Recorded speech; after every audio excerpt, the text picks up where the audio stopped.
আসসালামু আলাইকুম and welcome back to my channel. কেমন আছেন সবাই? আশা করছি যে যেখান থেকে আমার ভিডিওটি দেখছেন সবাই আলহামদুলিল্লাহ ভালো আছেন।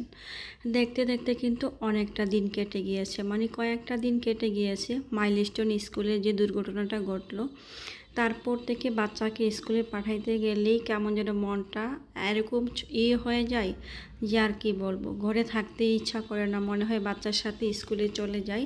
আর আমার ছেলে যেহেতু মাইলস্টোন স্কুলেই অন্য শাখায় পড়ে, মানে আমার বাসার কাছে একটা শাখা আছে মাইলস্টোন স্কুলের, ওই জায়গায় আর কি আমার ছেলে পড়াশোনা করে। তো যার কারণে এই দুর্ঘটনাটা ঘটার পর কয়েকদিন আমি আমার ছেলেকে স্কুলে যাইতে দেই নাই। তবে কি আর করার, স্কুলে তো যেতেই হবে, বাচ্চাকে তো পড়াশোনা করাতে হবে।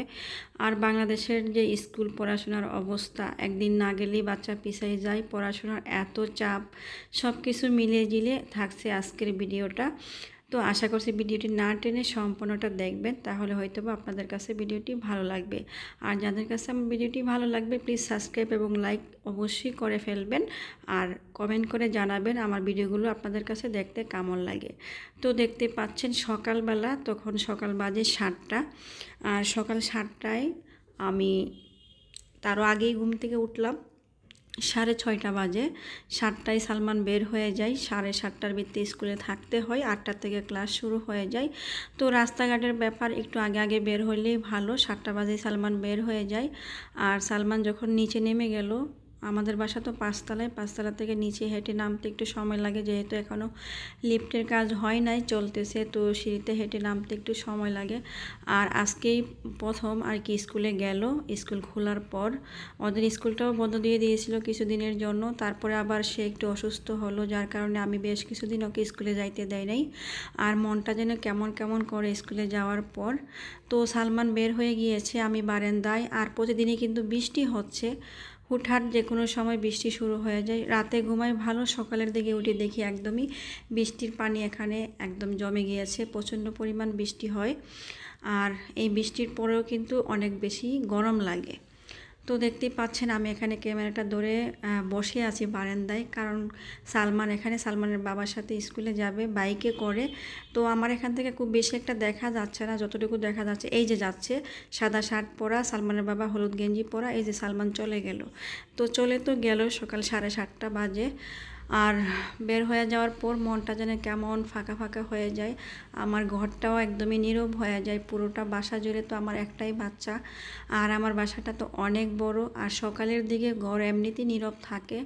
আর সবচেয়ে বড় কথা হলো, স্কুলের দুর্ঘটনাটা ঘটার পর আমি আমার বাচ্চাকে মানে 1 সেকেন্ডের জন্য এই কয়েকদিন হাতছাড়া করি নাই। ওর সাথে ঘুমাই, ওর সাথে খাই, মানে সব কিছু। আগে যাও একটু টুকটাক বকাঝকা করতাম পড়াশোনা না করলে, এখন তাও করি নাই কয়েকদিন। হয়তোবা অনেক মা বাবারাই তাদের সন্তানদের এভাবেই ভালোবাসে, সব মা বাবাই কিন্তু এরকম, যাদের বাচ্চা আছে তারাই মাত্র বলতে পারবে একটা বাচ্চা হারানোর কষ্ট যে কতটা কলিজায় লাগে। আর যাদের মা বাবা এখন সন্তান ছাড়া আছে, যাদের সন্তানগুলো এই দুনিয়া থেকে চলে গেছে, তারা একমাত্র বলতে পারবে যে তাদের দিনগুলো কিভাবে কাটছে। আমি তো শুধু এটাই ভাবতেছি যে তারা কিভাবে থাকছে, প্রতিদিনের মতো স্কুল শুরু হচ্ছে, সকাল হচ্ছে, তো বাচ্চারা কিন্তু আর স্কুলে যেতে পারতেছে না, বাচ্চাদের ব্যাগগুলো পড়ে আছে, বই খাতাগুলো পড়ে আছে, কি যে কষ্ট এটা। যেই মা বাবাগুলা বেঁচে আছে এই দুনিয়াতে, তাদের যে কি পরিমাণ কষ্ট, এটা একমাত্র যাদের গিয়েছে তারাই বলতে পারবে। একটা সন্তান লালন পালন করে বড় করা, স্কুলে পড়াশোনা করা, সেই বাচ্চাটা ভালোভাবে স্কুলে গেল, বাসায় না ফেরার যে কী যন্ত্রণা, শুধুমাত্র একটা মা বাবাই বলতে পারে। তো অনেকেরই আছে 2টা 3টা করেও বাচ্চা মারা গেছে একই ঘরের, মানে এরকমও আছে 2টা সন্তান আছে, 2টাই মারা গিয়েছে। আবার এরকমও আছে 3টা সন্তান আছে, 3টাই মারা গিয়েছে। তো বুঝতেই পারছেন সেই মা বাবাগুলা বেঁচে থাকাও কিন্তু খুবই কষ্ট, একদমই মরে যাওয়ার অবস্থা। কারণ তারা বেঁচে আছে কিভাবে আমি জানি না, হয়তো বা আল্লাহ সব কিছুই সহ্য করিয়ে নিবে, সেটাই হয়তো বা ঠিক। এই যে দেখতে পাচ্ছেন আমার ছেলের টেবিল পড়ে আছে যেখানেটা সেখানে। তো বাচ্চাটা যখন স্কুলে বের হয়ে যায় এই দুর্ঘটনার পর, আমার বুকটা একদমই মনে হয় খালি খালি লাগে, যে বাচ্চাটা যে স্কুলে গেল, আমি তো আর যাচ্ছি না, সে কিভাবে আছে মানে কী করতেছে। স্কুল টিচারকে আমি কয়েকবার কল দেই, যেহেতু টিচাররা ব্যস্ত থাকে, অনেক সময় ফোন রিসিভ করে আবার করে না। আর অনেক বাচ্চা তো একসাথে স্কুলে, তো সেইভাবে হয়তো ফোনটা রিসিভ করে না। আবার কখনও করলে বলে আপু আপনি এত টেনশন করেন না। আর এই মাইলস্টোন স্কুলের টিচারগুলো কিন্তু অনেক ভালো। আমাদের যে শাখাটায় পড়ছে ওখানে টিচারগুলো সবাই অনেক ভালো। আর আমার ছেলের যে ক্লাস টিচারটা আছে ওই মিসটা কিন্তু অনেক বেশি ভালো। যখনই ফোন দিব খুবই সম্মান দিয়ে কথা বলে আর আমাকে খুব সান্ত্বনা দেয় যে আপু টেনশন করবেন না, আল্লাহ হয়তো সব কিছু রক্ষা করার মালিক, হয়তো দোয়া করেন, এগুলো বলে। তো দেখতে পাচ্ছেন এটা হলো সালমানের বাসার মানে সালমানের রুমের যে বারান্দাটা। এখানে আমার ছেলের হাতের লাগানো কত রকমের গাছ। এই গাছগুলো আমার ছেলে খুবই যত্ন করে। আর সে যেখানে যেরকমই গাছ পাবে সেই গাছের বিচি, সেই ফল থেকে মানে নিয়ে আসা কোনো কিছু সে বাদ দিবে না। এই যে আমি পুঁইশাক কিনে খাইছিলাম, পুঁইশাক খাওয়ার পরে যে পুঁইশাকের গুঁড়াটা, এটাও আমার ছেলে লাগিয়ে দিয়েছে। ধনিয়া পাতা কিনে খাওয়ার পর ধনিয়া পাতার গুঁড়াটাও লাগিয়ে দিয়েছে। মানে এরকম সে গাছগাছালি খুবই পছন্দ, পশু পাখি খুবই পছন্দ। তো আর কি বলবো, এই যে আমার ছেলের খেলনাগুলো পড়ার টেবিলে সাজিয়ে রাখা, সব কিছু এরকমই পড়ে থাকে। আর 4-5 ঘন্টা সময় স্কুল কাটতে হয়। তো এখানে দেখতে পাচ্ছেন এই যে পানিতে গাছ ভিজিয়ে রেখেছে, সেগুলো অনেকটা বড় হয়ে গিয়েছে। আর এখানে তার ল্যাপটপটা পড়ে আছে। আর এই যে বাচ্চাদের টেবিল যে অবস্থা থাকে, একদিন না গোছাইলেই একদম এলোমেলো হয়ে যায়। আর যেহেতু কয়েকদিন বাসায় ছিল, তো বাসায় অনেক খেলাধুলা, অনেক মজা সব কিছু করেছে। আর একটু অগোছালো হয়ে গিয়েছে। আর সকালের টাইমে অনেক কাজ থাকে, অনেক অগোছানো থাকে। তো সব কিছু গুছগাছ করে বাসা বাড়ি একদমই পরিষ্কার করে তারপরে দুপুরের দিকে রান্না করছি, কারণ সালমান 1:30 বাজে স্কুল থেকে চলে আসবে। আমি চেষ্টা করি যে আমার বাচ্চার যেন সব পছন্দের খাবারগুলো আমি রান্না করতে পারি। তো এই যে দেখতে পাচ্ছেন এখানে গরুর দুধ দিয়ে ঘিয়ে ভেজে আমি এই সেমাইটা, দুধ সেমাইটা রান্না করি। আর আমার হাতের এই সেমাইটা খেতে সবাই পছন্দ করে। আমার ছোট ভাই আসছিল, তো আমার ছোট ভাই আমার হাতে সেমাই খেতে খুব পছন্দ করে, তার কারণে। আর সালমান তো পছন্দ করেই। আজকে ভাবছি সালমান প্রথম দিন স্কুলে গেল অনেক দিন পর, তাই ওর পছন্দের সব খাবার রান্না করেছি। এখানে বাটা মশলা দিয়ে বড় বড় করে আলু কেটে দিয়ে খাসির মাংস ঝোল ঝোল করে একটু রান্না করেছি, ও খুব পছন্দ করে খেতে। তার সাথে সরিষার তেল দিয়ে পোলাও রান্না, মানে তার খুবই পছন্দ। ইদানিং দেখতেছি আমার ছেলেটা সরিষার তেল দিয়ে পোলাও রান্না করলে সে খেতে খুব পছন্দ করে। এই যে আর পোলাওটা আমি রান্না করি, আমার পোলাও একটার সাথে একটা লাগবে না, খুবই ঝরঝরা হবে, খুবই সুন্দর হবে। আর এই তো সেমাইটা হয়ে গেল, এখন নামিয়ে ঠান্ডা হলে এই যে এই ঘনটাই সেমাইয়ের ঠিক আছে, একটু পরে আরেকটু ঘন হবে, ঠান্ডা হলে এটা খেতে কিন্তু অনেক বেশি মজা হয়।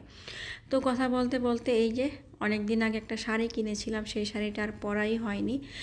প্রায় 2-3 বছর আগে এই শাড়ি আমার কিনা, সেই শাড়ি আলমারিতে থেকেই রয়ে গেল, আমি আর কখনো পরিই নাই। তো আমি আজকে আমার ছেলে আমাকে কয়েকদিন থেকে বলতেছিল শাড়ি পরতে, তো ও আসার আগে তাড়াতাড়ি সব কাজকাম শেষ করে শাড়ি পরে নিয়েছি, দেখতে পাচ্ছেন। আর শাড়ি পরে নিজেকে একটু ভিডিও করে দেখছিলাম কেমন লাগে। তারপরে দুপুরে খাওয়া দাওয়া করে এই তো দেখতে পাচ্ছেন মা ছেলে একদমই ম্যাচিং ম্যাচিং ড্রেস পরে, আমি কালো সাদা জামা পরেছি আর সালমানও কালো সাদা একটা টি শার্ট পরেছে, দেখতে পাচ্ছেন।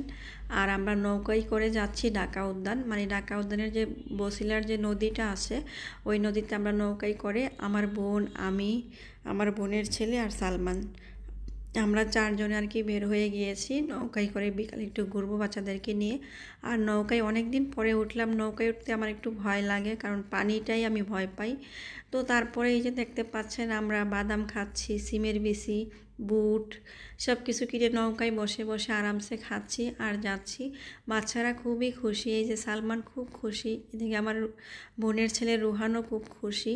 তো মাঝে মাঝে কিন্তু আমার যখন মন মেজাজ শরীরটা খারাপ থাকে, কোনো কিছু নিয়ে হয় না, মেজাজটা একটু খিটখিটা হয়ে গেছে, তখন আমি এখানে চলে যাই এই ঢাকা উদ্যানের নদীতে। একটু চারিদিকে একটু ঘোরার জায়গা আছে লেক করার মতো, আবার নৌকায় করেও ঘোরা যায়। তো নৌকায় আমি যখন একা যাই সালমানকে নিয়ে বা রুহানকে নিয়ে, তখন আমি নৌকায় যাই না। আজকে আমার বোন গেছে সাথে, তার কারণে নৌকায় গেলাম, কারণ নৌকায় অনেক ধরনের লোকজন উঠে, আমার একটু ভয় লাগে বাচ্চাদেরকে নিয়ে, আবার যদি কোনো দুর্ঘটনা ঘটে, আল্লাহ না করুক, সেই কারণে আমি আর সাহস করি না যাইতে। তবে আজকে দেখলাম যে একটু নিরিবিলি আছে, তো গেলাম। এই তো নৌকায় করে আমরা যাচ্ছি, ঘুরতেছি। তো এই পার থেকে ও পারে আর কি পুরোটা নদী, এদিক থেকে এদিক ঘুরাই নিয়ে আসবে, 50 টাকা করে নিবে। 4 জনে 200 টাকা নেবে, শুধু আধা ঘন্টার মতো একটু ঘুরিয়ে নামিয়ে দিবে। এই তো ঢাকা শহরের সব কিছুরই ভাড়া বেশি, রিক্সার থেকে শুরু করে সব কিছুতে। তবে মাইলস্টোন স্কুলে যখন দুর্ঘটনা ঘটলো তখন দেখলাম যে রিক্সাওয়ালারা ভাড়া বেশি চাচ্ছে, পানিওয়ালারা ভাড়া বেশি, মানে পানিওয়ালারা পানির দাম বাড়িয়ে দিয়েছে, খাবারের দোকানগুলো বন্ধ করে দিয়েছে, হসপিটালে রক্ত পাওয়া যাচ্ছে না। মানে কি একটা অবস্থা! আসলে আমাদের বাংলাদেশে কোনো দিক দিয়ে শান্তি নাই। বাচ্চারা অসুস্থ হইলেও সমস্যা, বড়রা অসুস্থ হয়ে হসপিটালে গেলেও অনেক ধরনের সমস্যা হয়। আর স্কুলে কত বড় একটা দুর্ঘটনা ঘটার পর কীভাবে আমরা মানুষ হিসাবে পারি যে রিক্সার টাকা বাড়িয়ে দিতে, পানির দাম বাড়িয়ে দিতে। আসলে বাংলাদেশের মানুষ আমরা সবই পারি ভাই, আর কিছু বলার নেই। তারপরে দেখতে পাচ্ছে নৌকায় ঘুরে আমরা চলে আসছি এখানে ফুচকা খাবো। তো সালমান আর আমার বোন হলো দই ফুচকা খাচ্ছে, আর রুহান আর আমি মিষ্টি টক দিয়ে ঝাল ঝাল ফুচকা খাবো, কারণ আমরা দই ফুচকাটা খাচ্ছি না। তো ওরা দুইজনেরটা চলে আসছে, আর আমার রুহান আর আমারটা এখনও আসেনি। তো বসে আছি রুহান আর আমি, আর আমার বোন আর সালমান হলো খাচ্ছে। কথা বলতে বলতে আমাদের ফুচকাও কিন্তু চলে আসছে। তো সন্ধ্যাও হয়ে আসছে, 7টা প্রায় বেজে আসছে, মাগরিবের আজানও হয়ে গেছে। এখান থেকে আমরা আর কি ফুচকা খেয়ে তারপরে বাচ্চাদেরকে আইসক্রিম কিনে দিলাম, সাথে আরও অনেক কিছু কেনাকাটা করলাম। দেখতেই পাচ্ছেন এখানে কত খাবারের দোকান আছে, আর এখানে দেখতে পাচ্ছেন পরিবার সবাইকে নিয়ে ঘুরতে আসা যায়। সামনে যে টেবিলটা আছে এখানে দেখতে পাচ্ছেন অনেক ফ্যামিলি কিন্তু এখানে আসে, আর জায়গাটা অনেক সুন্দর। আর যেহেতু আমার বাসার কাছে, হাইটা গেলে 10 মিনিট লাগে, আর রিক্সা ভাড়া লাগে মাত্র 20 টাকা। তো সব কিছু মিলিয়ে দিলে দিনটা কেমন কাটলো। আসলেই বাচ্চাদেরকে আমাদের মাঝে মাঝে একটু ঘুরতে নিয়ে যাওয়ার দরকার।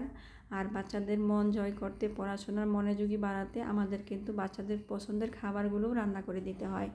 বাচ্চারা যেটা পছন্দ করবে আপনি যদি সেটা বাচ্চাদেরকে করে দেন, বাচ্চারা খুশি হয়ে যাবে, সাথে আপনার সব কথাই শুনবে।